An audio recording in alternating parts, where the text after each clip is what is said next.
بسم اللہ الرحمن الرحیم۔ شرک کی تعریف اور آج کے دور کے مشرکانہ عقائد و اعمال۔ شرک کے معنی۔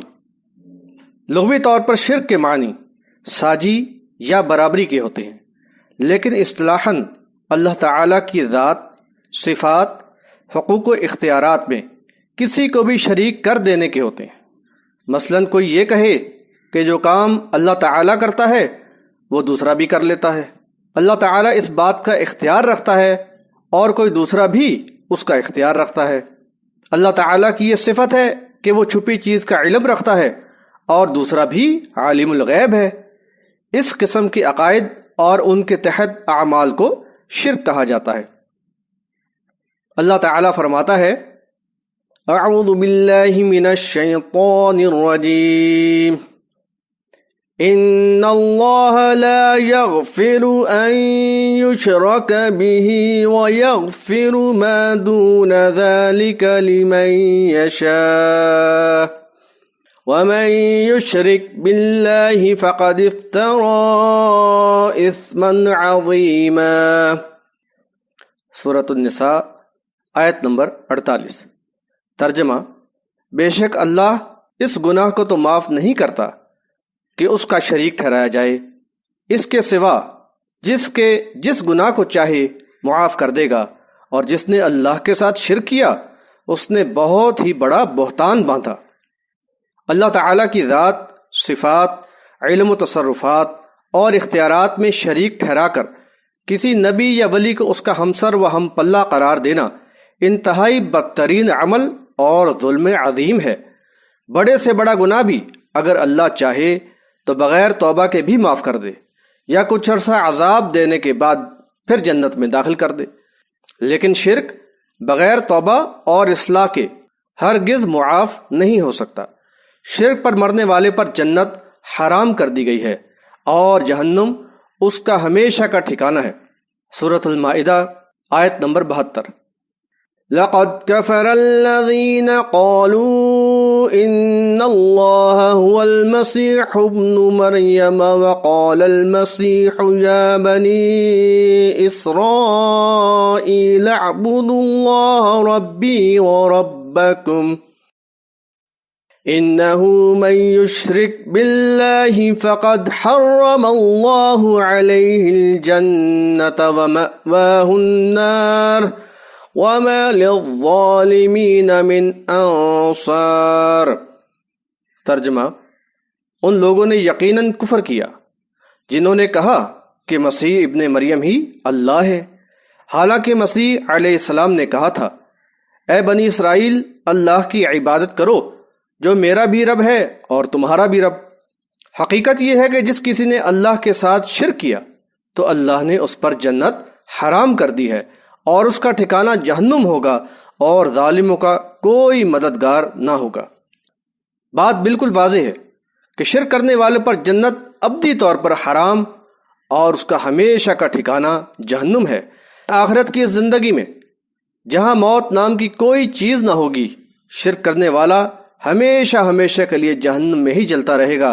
ذرا تصور کریں وہ زندگی کہ جس میں ہزاروں سال گزر جائیں، لاکھوں اور کروڑوں سال ہی نہیں اربہا سال گزر جائیں گے، لیکن موت نہ آئے گی، تو اس مشرک کا کیا حال ہوگا؟ ایک کھال جلے گی تو دوسری بنا دی جائے گی، دوسری جلے گی تو تیسری، اسی طرح کروڑوں مرتبہ جسم دوبارہ بنا دیا جائے گا، لیکن جہنم سے خلاصی نہیں ہوگی۔ اب ہم دوبارہ سورۃ النساء کی طرف آتے ہیں۔ ان اللہ لا یغفر ان یشرک به ویغفر ما دون ذلك لمن یشاء ومن یشرک باللہ فقد افترى اثما عظیما۔ ترجمہ: بے شک اللہ اس گناہ کو تو معاف نہیں کرتا کہ اس کا شریک ٹھہرایا جائے، اس کے سوا جس گناہ کو چاہے گا معاف کر دے گا، اور جس نے اللہ کے ساتھ شرک کیا اس نے بہت ہی بڑا بہتان باندھا۔ معلوم ہوا کہ شرک کسی صورت میں معاف نہیں، لیکن دوسرے گناہ اللہ تعالیٰ جس کے لیے چاہے اور جس قدر چاہے معاف کر سکتا ہے۔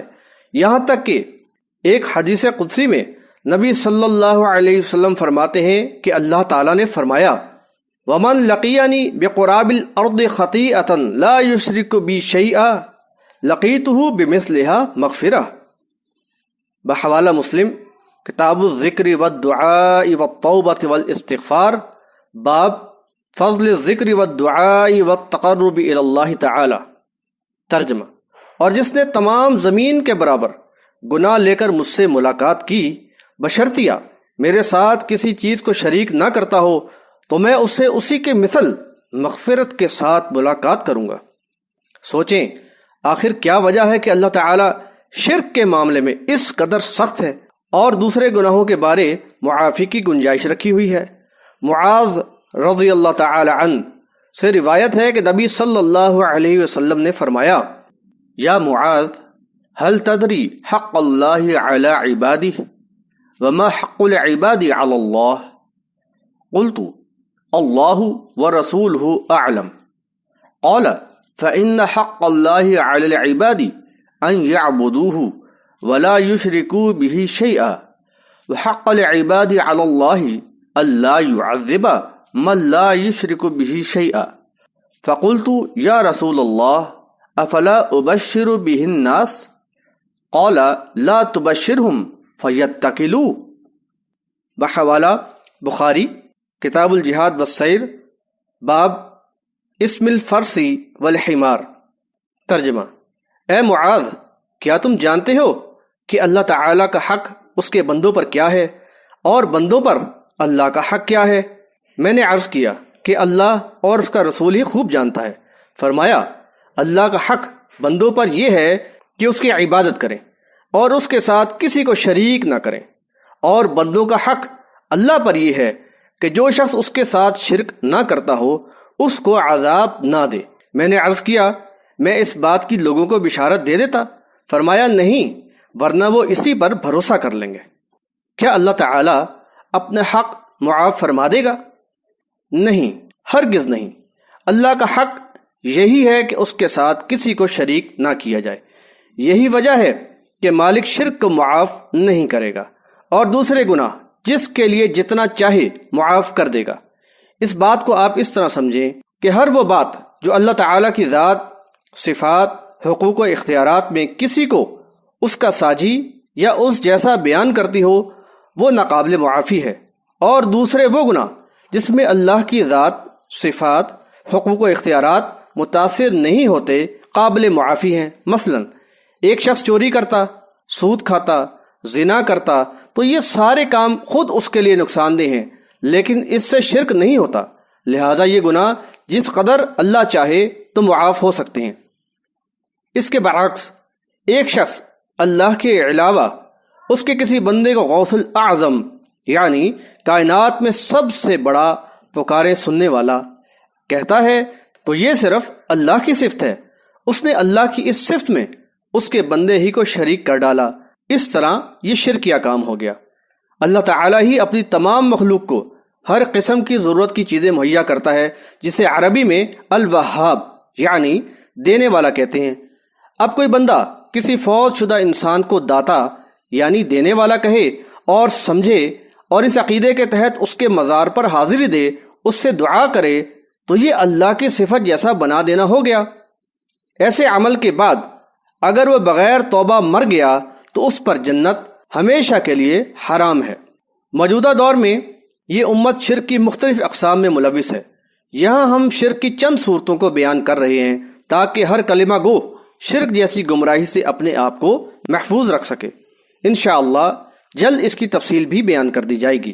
مثلا اللہ تعالیٰ کے علاوہ دوسرے فوت شدہ افراد سے دعائیں مانگنا، قبروں پر جا کر نظر و نیاز تقسیم کرنا اور وہاں منتیں ماننا، مزاروں پر شیرینی تقسیم کرنا یا چڑھاوے چڑھانا، قبروں یا آستانوں کے پاس جانور ذبح کرنا، قبروں کا طواف کرنا یا پیشانیاں ٹیکنا اور رکوع کی حالت میں جھکنا، قبروں کی طرف منہ کر کے صلاۃ ادا کرنا یا سجدہ کرنا، قبروں کی طرف ثواب اور تبرک کی نیت سے سفر کرنا، غیر اللہ سے مدد مانگنا جیسے یا رسول صلی اللہ علیہ وسلم مدد، یا علی مدد، یا غوث المدد وغیرہ کے نعرے، بیماری یا مصیبت سے بچنے کے لیے کڑا پہننا، دھاگا و تعویذ لٹکانا، امام ضامن باندھنا، مخصوص پتھروں کی انگوٹھی پہننا، گاڑی کی حفاظت کے لیے بچے کی پرانی جوتی لٹکا لینا، گھر کی حفاظت کے لیے گائے کے سینگ لگا لینا، پرندوں یا آدمیوں سے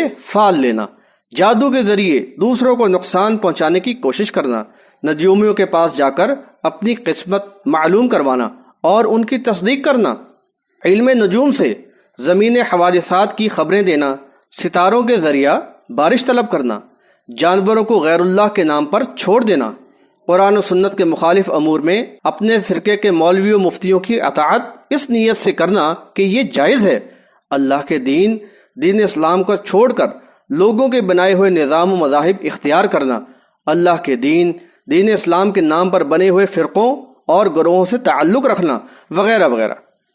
یہ سارے معاملات مشرکانہ ہیں۔ وہ لوگ جو اپنی آخرت کے لیے فکر مند ہیں وہ عین اسی لمحے اللہ سے توبہ کریں اور اپنی اصلاح کر لیں، کیونکہ نہ جانے کس لمحے ہمیں موت آ جائے۔